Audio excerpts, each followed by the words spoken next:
மார்கழி மாதம் என்றாலே பெருமாள் வழிபாடுதான் பலருக்கும் நினைவுக்கு வரும்.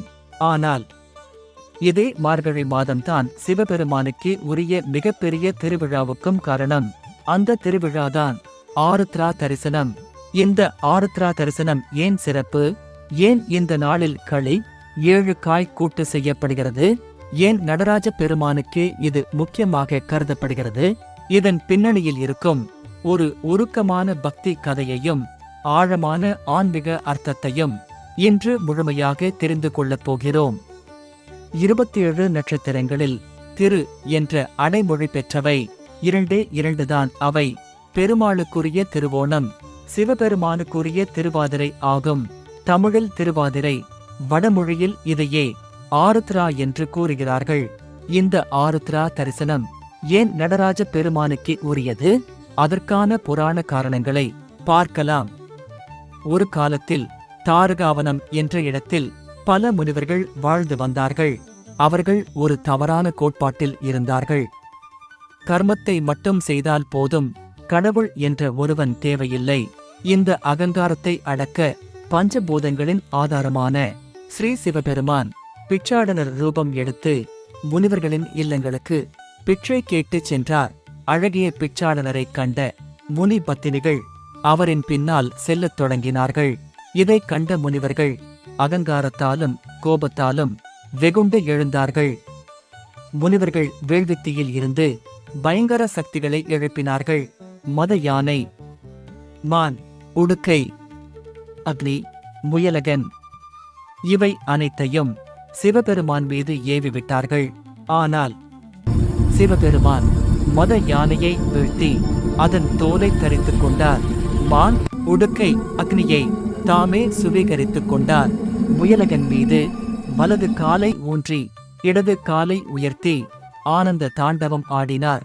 அந்த நடனத்தின் மூலம் முனிவர்களுக்கு உண்மையான தத்துவத்தை உணர்த்தினார். கர்மம் மட்டும் அல்ல, ஈசன் இன்றி எதுவும் இல்லை. இந்த தெய்வீக நடன தரிசனமே ஆருத்ரா தரிசனம் என்று அழைக்கப்படுகிறது. ஒரு காலத்தில் சேந்தனார் என்ற பெயருடைய ஒரு விறகு வெட்டி இருந்தார். அவர் மிகப்பெரிய சிவபக்தர். அவரின் வாழ்க்கை வழக்கம் என்ன தெரியுமா? ஒரு சிவபக்தருக்கு உணவளித்த பிறகே தான் உண்பார். ஒரு நாள் கனமழை பெய்தது. வெட்டிய விறகுகள் எல்லாம் ஈரமாகி விற்க முடியாத நிலை. அந்த நாளில் கையில் பணமும் இல்லை, வீட்டுச் செலவுக்கு கூட காசில்லை. அதே நேரத்தில் ஒரு சிவனடியார் சேந்தனார் இல்லம் வந்து பிச்சை கேட்டார். வீட்டில் இருந்தது கொஞ்சம் அரிசி மாவு, சிறிது வெல்லம். வீட்டில் இருந்த 7 காய்கள்.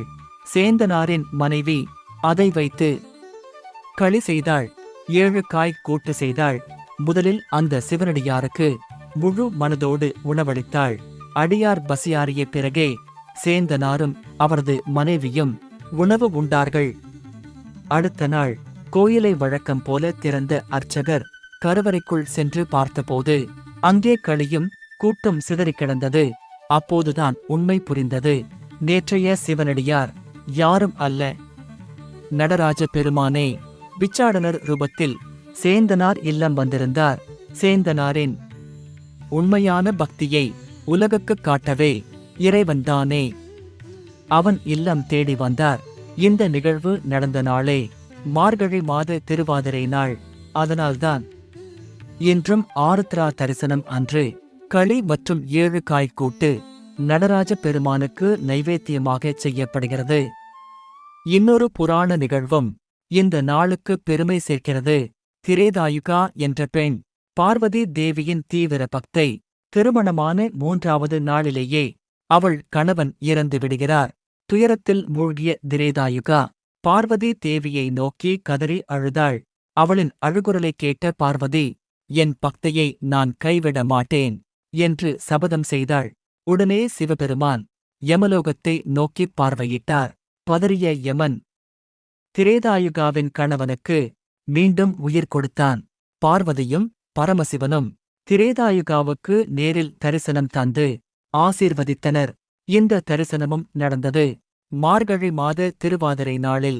அதனால்தான் இந்த நாளுக்கு ஆருத்ரா தரிசனம் என்று பெயர் வந்தது. ஸ்ரீ நடராஜ பெருமான் மொத்தமாக 108 நடனங்கள் ஆடியிருக்கிறார். அதில் தனியாக ஆடியது 48, உமாதேவியுடன் 36, தேவர்களுக்காக 12, திருமாலுடன் 9, முருகனுடன் 3. இந்த ஆனந்த தாண்டவமே உலக இயக்கத்தின் இரகசியம். பஞ்சபூதங்களின் அடையாளமாக 5 புண்ணிய தலங்கள் அமைந்துள்ளன. ஆகாயம் சிதம்பரம், அக்னி திருவண்ணாமலை, நீர் திருவானைக்காவல், காற்று காளஹஸ்தி, நிலம் காஞ்சிபுரம் திருவாரூர்.